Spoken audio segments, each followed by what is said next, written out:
बिस्मिल्लाहिर्रहमानिर्रहीम। हमारा जो सब्जेक्ट मैथमेटिकल मेथड है उसका जो आज का टॉपिक है BECIL function of second kind, यानी कि बेसिल फंक्शन की फर्स्ट काइंड हम लोग पढ़ चुके हैं। बेसिल फंक्शन का सॉल्यूशन भी हम लोग पढ़ चुके हैं, यानी कि उस की जनरल फॉर्म को यूज़ करते हुए हम लोग उसके प्रॉब्लम्स एग्जांपल्स भी हम लोग सोल्व कर चुके हैं। आज जो है हमारे पास वो है बेसिल फंक्शन की सेकंड काइंड। तो इसमें इफ़ n इज इक्वल नहीं है इंटीजर के the function defined by the linear combination, यानी कि अगर हमारे पास n इक्वल नहीं है इंटीजर के, द फंक्शन को हम लोग लीनियर कम्बिनेशन फॉर्म में इस तरह से डिनोट कर सकते हैं। Gamma of n of x cos n pi j n of x minus j minus n of x and sine n of pi. तो इसको इक्वेशन वन का नाम दे देते हैं। Then and the function j n of x and linearly independent solution of Bessel's differential equation, यानी कि इस फंक्शन में हमारे पास जो j n of x है इसको हम लोग linearly independent solution of Bessel's differential equation भी कहते हैं, यानी कि इसके ये वाले हिस्से को। Thus, another form of the general solution of Bessel's differential equation is, यानी कि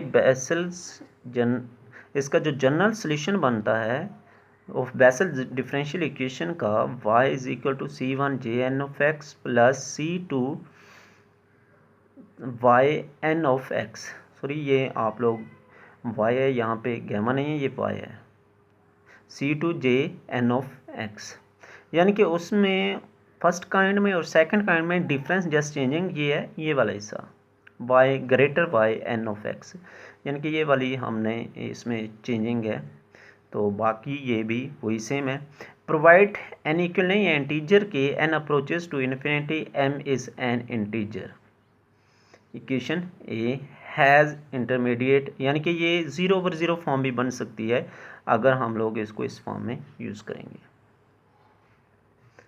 However, it can be shown by L'Hopital rule that, यानी कि अगर हम लोग L'Hopital रूल को यूज़ करें तो limit n approaches to m by n of x exist करेगा। फिर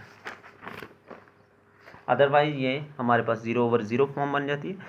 moreover the function y m of x is equal to limit n approaches to m और y n of x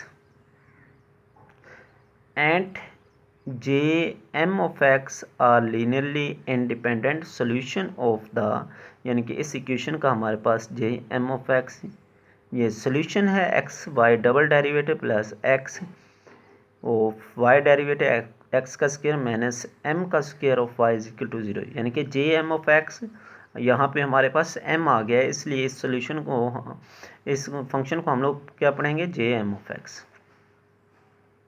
Hence, for any value of n, the general solution of Bessel's differential equation, इस तरह से हमारे पास जो इसका general solution है y is equal to c1 j n of x plus c2 y n of x, यानी कि ये जो y n of x just इसमें चेंज है, उसमें हम लोग minus j n of x लिखते थे, इसमें वाई एन ऑफ एक्स है। इसको इक्वेशन बी का नाम देते हैं। ये क्या है, हमारे पास सेकंड काइंड का जनरल सोल्यूशन है, यानी कि Bessel function of second kind का ये हमारे पास क्या है, जनरल सोल्यूशन है। Y n of x is the solution called, हमारे पास न्यूमान्स, यानी कि इस एक साइंटिस्ट था जिसका नाम न्यूमान्स था, उसके नाम से, यानी कि उसने इस पे काम किया था, इसी लिहाज से इसको न्यूमान्स फंक्शन भी कहा जाता है। यानी कि इसका एक और नाम न्यूमान्स फंक्शन भी है, वाई एन ऑफ, ये जो हमारे पास हमने इसमें फाइंड किया है, यानी कि ये जो second kind of vessels function की ये जो हमारे पास सेकंड काइंड है वाई एन ऑफ एक्स, इसको न्यूमान्स फंक्शन भी कहते हैं, यानी कि उस मैथमेटिशियन के नाम से भी इसे मंसूब किया गया। Moreover commonly y n of x is called the Bessel's function of the second kind of order n, यानी कि इसको वाई एन ऑफ एक्स को हम लोग Bessel's function of second kind of order n भी कहते हैं। अब इस इसका हमारे पास एक जनरल सोल्यूशन हम लोगों ने फाइंड करना है। कल की तरह से सेम क्वेश्चन है, find the general solution of the equation x y double prime plus x y prime x का square minus 9 y is equal to 0 on 0 to infinity. Second kind मैंने यहाँ पे डिनोट कर दिया है कि ये हम लोग सेकंड काइंड को यूज़ करते हुए सोल्व करना है हम लोगों ने। सिंस n का स्क्वायर इज इक्वल टू 9, यानी कि जिस वक्त हम लोग इस गिवन इक्वेशन को इस बेसल्स डिफरेंशियल इक्वेशन की जनरल फॉर्म के साथ कंपेयर करते हैं तो n की वैल्यू हमारे पास क्या आती है, n का square 9, n is equal to 3। n is equal to 3 put in the general form of Bessel's second kind of, यानी कि बेसल्स फंक्शन की जो सेकंड काइंड है उसमें हम लोग क्या करते हैं, n की वैल्यू रिप्लेस कर देते हैं, जो अभी हमने यहाँ पे फाइंड भी की थी जनरल फॉर्म। ये हमारे पास इसकी जनरल फॉर्म है सेकंड फंक्शन की, यानी कि vessels function of second kind. ये हमारे पास c1j n of x plus c2j y n of x। इसमें हमने क्या करना है, दोनों इक्वेशंस को कंपेयर करके n की वैल्यू निकालेंगे, यहाँ पे रिप्लेस कर देंगे। यानी कि हमारे पास जो दोनों इक्वेशंस हैं ये जनरल फॉर्म है बेसल्स डिफरेंशियल इक्वेशन की, ये जनरल फॉर्म है। अब इस जनरल फॉर्म को हमने कंपेयर करना है इस गिवन इक्वेशन के साथ। जब इस गिवन इक्वेशन के साथ हम लोग इन दोनों को कंपेयर करते हैं, बाकी तो वैल्यू सारी की सारी हमारे पास सेम है, जस्ट n की जगह पे चेंज आया हुआ है। यहाँ पे माइनस n का स्क्वायर है और इधर क्या हमारे पास -9 है। जब इन दोनों को कंपेयर करते हैं n का स्क्वायर इज इक्वल टू 9, तो n हमारे पास कितना आ जाता है, 3 आ जाता है। अब इस n को हमने रिप्लेस कर देना है कहाँ पे, जो अभी पीछे हमने vessels function of second kind पढ़ी है, तो उसकी जो हमारे पास जनरल फॉर्म बनी थी, यानी कि y is equal to c1j n of x plus c2y n of x, ये हमारे पास इसकी जनरल फॉर्म थी। अब ये n की वैल्यू हम लोग क्या करेंगे, इस जनरल फॉर्म में रिप्लेस कर देंगे, तो हमारे पास क्या बन जाएगा, ये इसका सोल्यूशन आ जाएगा। यानी कि इसका ये वाला जो हिस्सा है y3 ऑफ x, ये हमारे पास क्या है, बेसल्स फंक्शन की सेकंड काइंड है। अब ये सारे का सारा हमारे पास इन दोनों ही पार्ट्स का जो समेशन है, ये क्या है, इसकी जनरल फॉर्म है।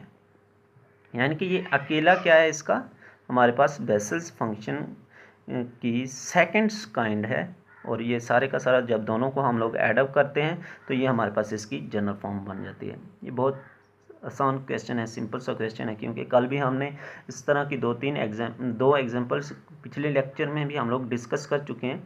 और जस्ट इसमें तब्दीली हमारे पास क्या होती है, ये वाला हिस्सा, यानी कि बेसल्स फंक्शन का सेकंड काइंड में ये वाला हिस्सा जो है ये चेंज होता है। बाकी दोनों की जनरल फॉर्म का फाइंड करने का प्रोसेस भी सेम है, यानी कि फर्स्ट काइंड का और सेकंड काइंड की जनरल फॉर्म फाइंड करने का दोनों का सेम प्रोसेस है, जस्ट इसमें एक सिंपल सी चेंजिंग है। बहुत इजी टॉपिक है, ठीक है बेटा।